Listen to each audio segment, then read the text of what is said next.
Kaip vilkas uodegą prišalo. Vieną šaltą žiemos dieną važiavo per mišką ūkininkas ir rogėse vežėsi pilną maišą žuvų. Važiuoja žmogus, o iš paskos išalkusi laputė bėga. Toks gardus kvapas tvokstelėjo į nosį, taip ji panoro žuvies pasmaguriauti, kad net seilę nutyso. Bėga ir galvoja, kaip tų žuvų paragauti. Ir sugalvojo. Užbėgo lapė žmogui už akių, atsigulė skersai kelio, uodegą atmetė, kojas ištiesė, akis užmerkė. Negyva ir tiek. Privažiavo ūkininkas, pažiūrėjo į gulinčią lapę ir sako: nors nepadėjau, bet radau, bus puikiai man kailinė kepurė. Pagriebė lapę už uodegos, įsimetė į roges ir važiuoja toliau. Neilgai gulėjo laputė. Žuvelė po žuvelės visas išmėtė ant kelio, o paskui ir pati, žmogui nematant iš rogių, iššoko. Susirinko žuvis ir nusinešusi paslėpė tankumynę. Kol žmogus apsižiūrėjo, lapės ir pėdos atšalo. O laputė atsitūpusi po egle skaniai sau ėda. Tik kur buvęs, kur nebuvęs, vilkas jau čia. Stovi priešais ją, nuo bado labai sulysęs, net šonai įkritę. Sveika, laputė kumutė, ką ar ji? Žuveles, atsakė lapė.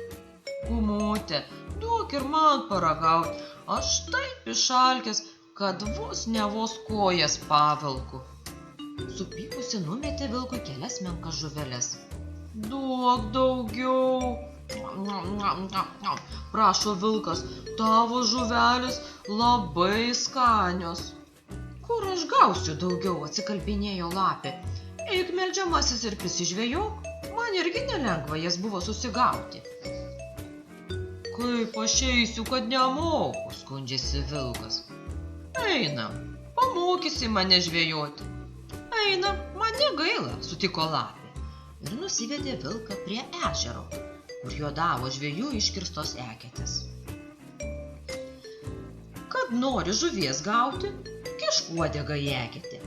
Įkišęs laikyk tol, kol žuvis į uodegą sukibs. Tik neskubėk, nes pačias didžiausias išbaidysi. Vilkas įkišo uodegą eketėn ir laiko, bijodamas net pajudėti. Padangėje mėnulis kaip blynas šviečia, o šaltis spaudžia, net tvoros pyška. Taip ir tupėk ramiai, sako laputė, o aš bėgsiu truputį pailsėti. Ir nukūrė rudoji į tankumyną žuvį baigti valgyti. Ilgai tupėjo vilkas prie eketės. Visą naktį nepasitraukė. Uodega jo ir iššalo. Pabandė atsistoti. Kur tau? Oho, kiek žuvų! Nudžiugo vilkas, pajutęs, jog uodegą stipriai laiko. Oho! Nusistebėjęs sušuko, pabandęs ir jėga išlupti uodegą, tačiau negalėjo. Susilenkė vilkas, įsirėžė, timptelėjo uodegą iš visų jėgų, bet ir tas nieko nepadėjo.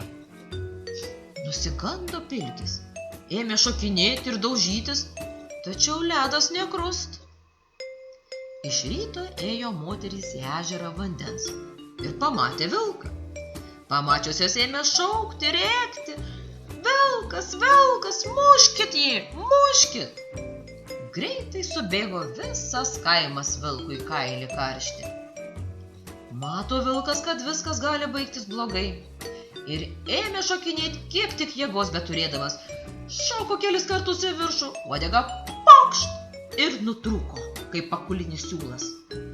Pasileido vilkas bėgti į mišką, uodegą palikęs eketėje, negalvodamas apie žuvis ir vakarienę. Bėga ir iš apmaudo staugia. Na palauk, klustūne, apgavikė lapę, pateksi mano nagus, pamokysiu tave. O lapė prie eglės tupėdama iš vilko žvejybos ilgai juokėsi. Ir nuo to laiko pilkasis vengė su lape draugaut.